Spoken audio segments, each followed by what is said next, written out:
વડોદરા શહેરમાં એક જ લાકડામાંથી બનાવી 180 વર્ષ ઐતિહાસિક શ્રીજીની અનોખી 3 પ્રતિમાઓ. વડોદરા શહેરમાં આસ્થાનું કેન્દ્ર. શહેરમાં 3 સ્થળે દાંડિયા બજાર, ટેકનોલોજી ફેકલ્ટી અને સુરત કરનારા ખાંચામાં આ પ્રતિમાનું પૂજન થાય છે. શહેરની આન બાન અને શાન સમા ગણેશ ઉત્સવની ઉજવણી પરાકાષ્ઠાએ પહોંચી છે.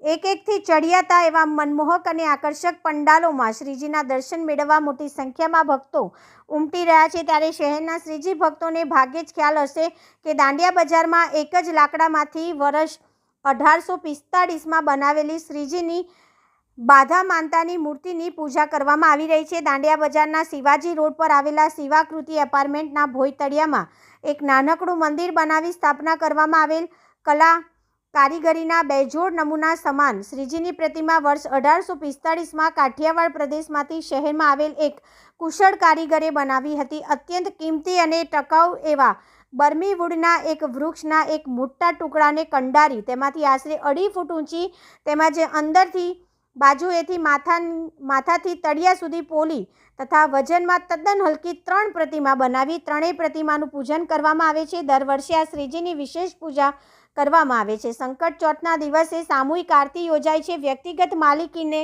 આ શ્રીજી સમગ્ર એપાર્ટમેન્ટના રહીશો માટે આસ્થાનું કેન્દ્ર બન્યા છે.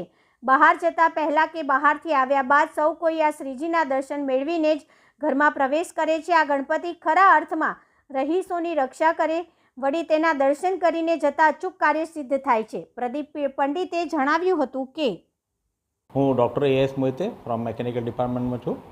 આ મૂર્તિ શ્રી ગણેશની છે એ 1856માં બનાવવામાં આવી છે. આ એવા 3 મૂર્તિ બનાવ્યા છે એક જ લાકડાના પીસમાંથી. એક અમારે ત્યાં મેકેનિકલ ડિપાર્ટમેન્ટ છે, એક વાડીમાં છે અને એક પાછળ બંબાખાનાની ત્યાં એક ગણપતિ દાંડિયા બજારમાં એક મૂર્તિ સ્થાપવામાં આવી છે. પછી 1883માં મહારાજા સયાજીરાવ ત્રણની મેરેજ થયું તે વખતે આની પૂજા કરવામાં આવી હતી. પછી 1890માં જ્યારે સ્થાપના થઈ કલાભવનની ત્યારે અહીંયા અમારે ત્યાં મેકેનિકલ ડિપાર્ટમેન્ટમાં સ્થાપવામાં આવ્યો.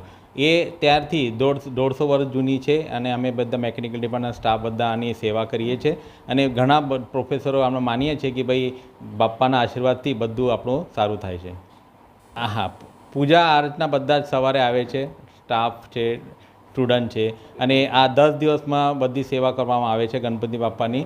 આ પહેલા દિવસથી ગણપતિ બાપ્પાની પૂજા, છેલ્લા દિવસે બધાનું ભોજનનું અરેન્જમેન્ટ કરવામાં આવે છે. તમે હમણાં જોયો હશે કે ત્યાં ગુમ્મચની અંદર જે બધું અંદરની કલાકૃતિ કરવામાં આવી છે એ ફાઇન આર્ટ્સની સ્ટુડન્ટની કરી છે. આ પોતે અહીંયા આવ્યા અને અમને જોયું કે આ મૂર્તિ કેટલી સરસ છે. આ બધું કલર વગેરે બધું આ ફાઇન આર્ટ્સની સ્ટુડન્ટની કરેલી છે કેમ કે અમને લાગ્યું કે આ મૂર્તિમાં કંઈ વિશેષ છે. તો આ બધા સ્ટુડન્ટ ફાઇન આર્ટ્સના 10 સ્ટુડન્ટ આવ્યા હતા અને એમને બધું કલર અને બધું એ ડ્રોઈંગ વોઈંગ એમને કરી. એ ગણેશ સ્થાપના 27 તારીખે સવારે 8:30 વાગે થશે અહીંયા.